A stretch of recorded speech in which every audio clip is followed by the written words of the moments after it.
You ask Tiger to calculate. This deals with finding the midpoint between 2 points.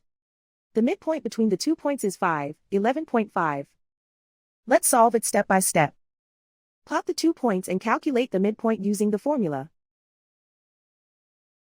The coordinates of point 1 are x1 equals -13, y1 equals -29. The coordinates of point 2 are x2 equals 23, y2 equals 52. PM represents the midpoint of the 2 points.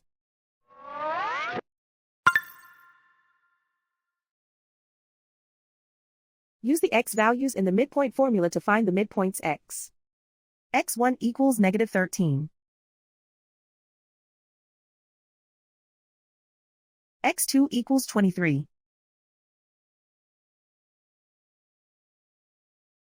Simplify the arithmetic.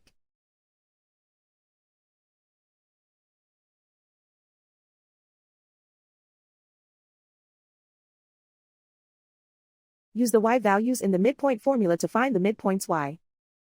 y1 equals -29. y2 equals 52.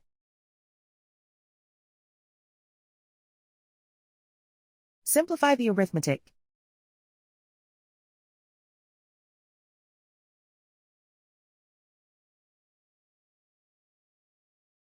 And so, the midpoint is 5, 11.5.